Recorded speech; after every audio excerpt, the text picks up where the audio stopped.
Bonjour à tous, j'espère que vous portez bien. Donc aujourd'hui, nous allons réaliser un gratin au saumon. Un gratin très simple qui cuit rapidement et qui a besoin de peu d'ingrédients. Donc ici, nous avons de la crème fraîche, à peu près 40 centilitres, 300 g de saumon. Ici, j'ai mixé de l'ail, coriandre et basilic. Et un peu de beurre et huile d'olive. Du sel, bien évidemment les pommes de terre, c'est notre base. Donc ici il y a 3 pommes de terre cuites à la vapeur, mais pas trop cuites. Une fois qu'elles ont pris la cuisson, il faut arrêter.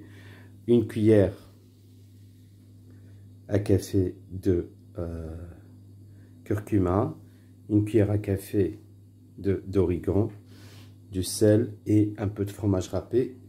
Je vais rappeler les ingrédients au fur et à mesure pendant la préparation de la recette. Donc, on met un peu de sel sur nos pommes de terre, un peu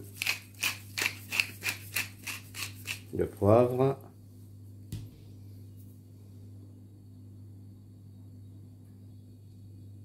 notre saumon. Bien évidemment, les quantités reviennent à vous. Chacun en fonction de la quantité qu'il veut faire. Ici, j'ai à peu près 300 g de saumon. Ensuite, vous mettez de côté, vous prenez votre crème fraîche, comme je vous ai dit au départ. Ici, j'ai 40 ml. Vous mélangez l'ail, coriandre et basilic. Un peu d'huile que vous mixez dans un robot. On met notre cuillère à soupe de curcuma pour colorer un peu tout ça. Ça va faire le contraste entre la pomme de terre, le saumon et la crème. Vous mettez un peu de sel.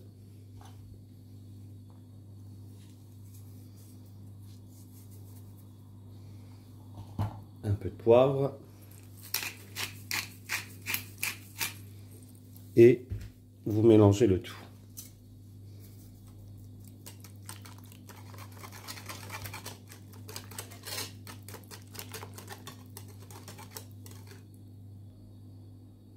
Donc, une fois que vous avez mélangé dans la crème fraîche le sel, le poivre, l'origan, le curcuma ainsi que le mélange qu'on a mis, coriandre, basilic, ail avec un peu d'huile d'olive que vous avez mixé dans un robot.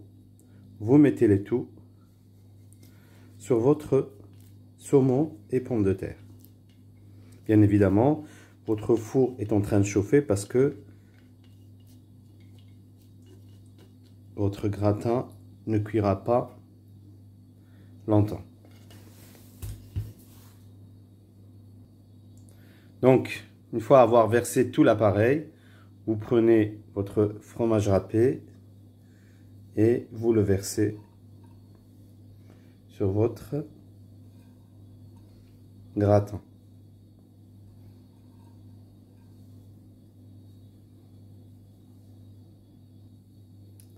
Donc, votre gratin va au four. Une fois que tout est gratiné, vous le sortez du four. Donc, ça dépend toujours, comme je vous le disais à chaque fois, en fonction de votre four, de la température, du type de four. Donc, on se verra à la sortie de ce bon gratin. À tout de suite. Nous voici à la fin de cette bonne recette qui a du goût, qui a l'air savoureuse et très simple, rapide à faire.